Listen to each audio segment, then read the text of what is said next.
weyne farmaajo oo 3 qodob oo culus ka dalbada siyaasiyiinta beesha Sacad doorashada galmudug ka dhacaysa iyo sidoo kale wararkii ugu dambeeyay kulamo ka dhacay magaalada Dhuusamareeb. dowladda federaalka ee Soomaaliya oo bilowday qorshe cusub oo looga hortagayo xafladda caleema saarka ee deegaanada Jubbaland. amar cusub oo lagu soo rogay diyaaradaha tagaya magaalada Kismaayo ee gobolka Jubbada Hoose. wararka ayaan idinkugu soo gudbin doonaa. madaxweyne maxamed cabdullaahi farmaajo oo markiisii ugu horreeyay tagaya magaalada New York ee dalka Mareykanka kana qayb galaya shir ka dhacaya magaaladaasi. qodobada kale aad wararkeena ku daawan doontaan waxaa ka mid ah weerar ku bilowday ismiidaamin oo ka dhacay duleedka magaalada Marka ee gobolka Shabeellaha Hoose. Ethiopia oo qabatay xubno ka tirsan Al-Shabaab iyo Daesh oo weerar qorsheynaya inay ka geystaan magaalada Addis Ababa ee dalka Ethiopia.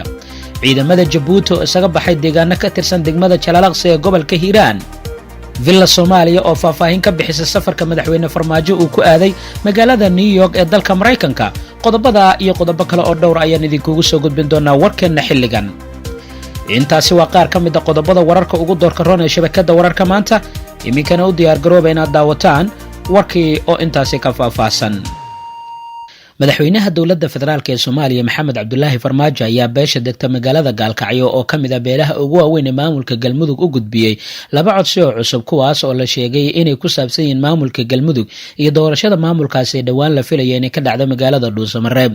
kulan madaxtooyada ku dhexmaray madaxweyne farmaajo iyo siyaasiyiinta beeshaasi oo uu ka qayb galeen mas'uuliyiin kale oo uu ka mid yahay wasiir ku-xigeenkiisa Casile ee Cabdikariin Dhalac ayaa madaxweyne farmaajo waxa uu hordhigay siyaasiyiintaasi 2 arrin oo mid ka mid ah oo ahaa in ay ka tanaasusho xilka madaxtinimada ee Galmudug musharax Cabdi Dheere oo laga reebo tartankaasi iyo sidoo kale in beesha ay taageerto musharax Axmed Cabdi Kaariye Qorqor oo dowladda federaalka ee Soomaaliya ay wadato. xogta ay helayso shabakada wararka maanta ayaa sidoo kale waxay sheegaysaa in dood ay ka dhalatay arrintan oo keentay in madaxweyne Farmaajo la weydiiyo sababtii uu ugu noqday taageerada uu siiyey musharax Cabdullaahi Axmed Maxamed Cabdi Dheere. iyadoo markii uu dalabkaasi uu ku adkaystay madaxweynaha si weyn uga carooday wasiir ku-xigeenka wasiirkaasi oo xilka iska casilay sida macluumaadka aan ku helayno. madaxda dowladda federaalka ee Soomaaliya ayaa doonaya in taageero buuxda ay u helaan musharaxa xilka madaxtinimada ee Galmudug Axmed Qorqor taasi oo keeni doonta isbedel ku yimaada qaybta ama qaabka awood qaybsiga ee beelaha Habargidir.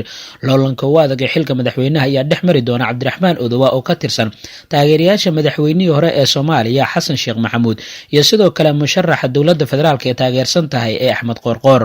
macluumaadiyadaasi iyo wararka kale ee nagu soo kordhana wararka ayaan idinkugu soo gudbin doonaa. balse markan hay-adda duulista rayidka Soomaaliyeed ayaa waxay soo saartay amar ah in shirkad kasta oo duulimaad u tagaysa magaalada Kismaayo inay soo weydiisato xafiiska hay-addaasi fasax duulimaad 24 saac ka hor duulimaadkeeda. hay-adda ayaa ka dalbatay diyaaradaha aadaya magaalada Kismaayo inay soo weydiisato xafiiska hay-adda fasax duulimaad 24 saac ka hor. sidaasina waxaa lagu wargeliyay shirkad kasta ay fasax ay ugu duuli lahayd magaaladaasi Kismaayo si aan looga joojin duulimaadkeeda. wararka ayaa intaasi ku daraya in hay-addu ay soo saartay sida lagu sheegay foom fasax ah oo laga buuxinayo shirkadaha diyaaradaha ee tagaya magaalada Kismaayo ee gobolka Jubbada Hoose. wafuud kala duwan ayaa la filayaa inay gaaraan magaalada Kismaayo ee caasimadda Jubbaland si ay uga qayb galaan caleema saarka madaxtinimadaasi ee Axmed Maxamed Islaam Axmed Madoobe oo dib loo doortay kaas oo noqonaya madaxweynaha 4 sano ee soo socotay Jubbaland. waxaana la rumaysan yahay inuu amarkaani u yahay mid lagu joojinayo wafuudaasi inay ku tagaan magaalada Kismaayo. xafladda caleema saarka Axmed Madoobe waxaa lagu casuumay madax kala duwan oo horey xilal uga soo qabtay Soomaaliya waxaana ay dowladda ku dadaalaysaa sidii ay cunaqabateen ay u saari lahayd caleema saarkaasi.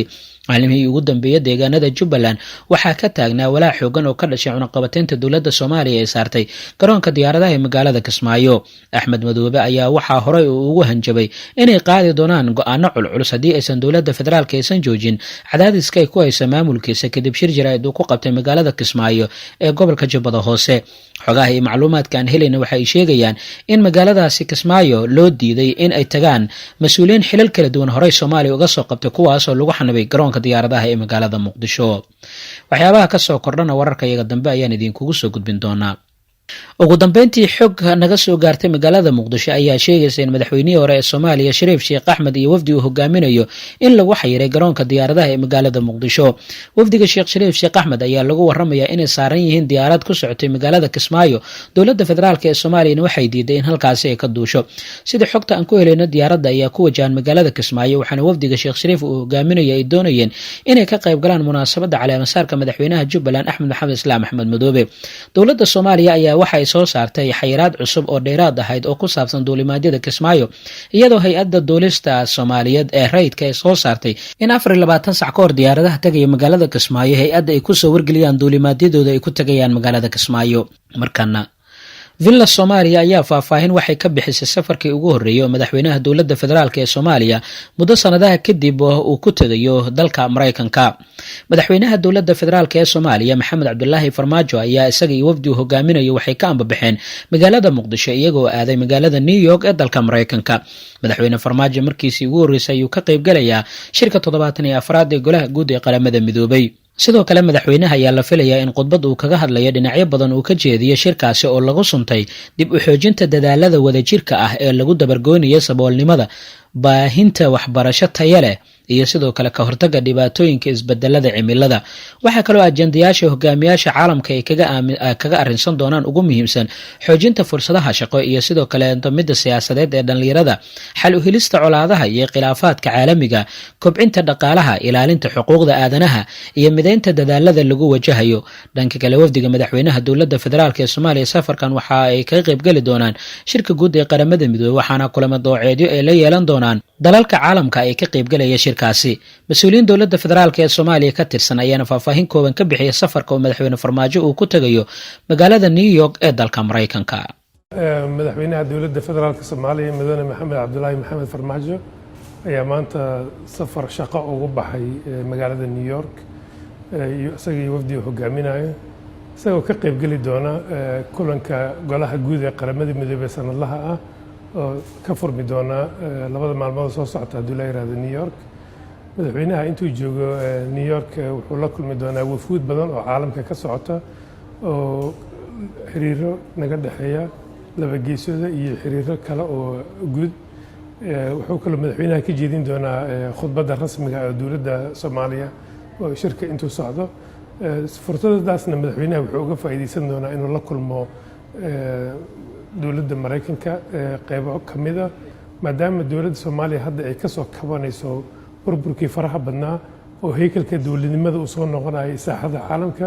madaxweynaha wuxuu rabaa inuu uga faa'iideysto fursaddan in uu tuso caalamka in Soomaaliya ay lugaheeda ku istaagtay, in Soomaaliya horkac weyn ay sameynayso, in Soomaaliya ay hadda ku tallaabsatay horumar ballaaran oo xagga dhaqaalaha, siyaasadda iyo amnigaba ah, iyo qorshaha Soomaaliya u degan sanadaha soo socda haddii la yiraahdo sidii loo dardargelin lahaa doorashooyinka, dowlad wanaagga iyo la dagaalanka musuqmaasuqa oo aad ogtihiin sharciga shalay inuu saxiixay madaxweynaha.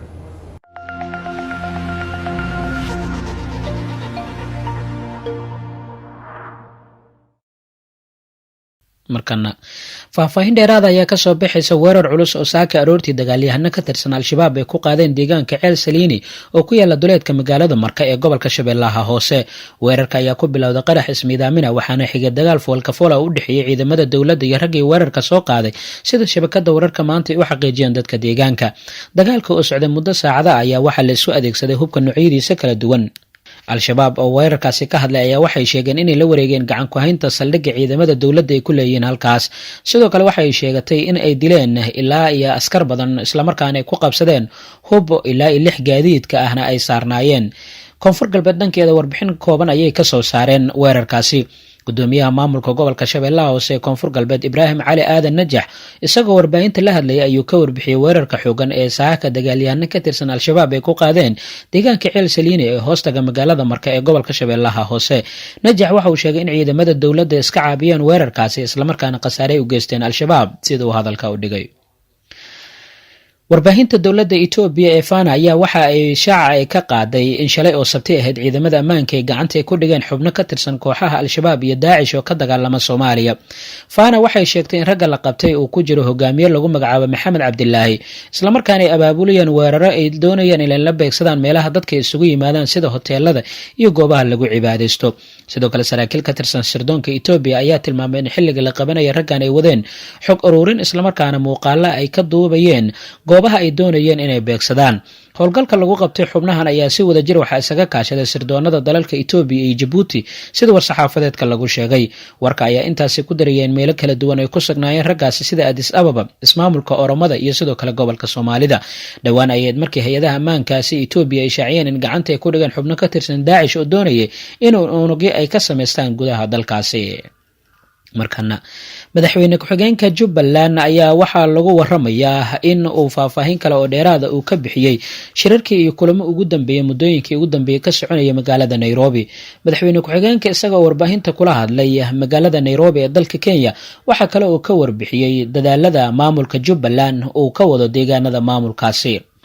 wararkii ugu dambeeyay caalamka Soomaaliya kala socoteen shabakada wararka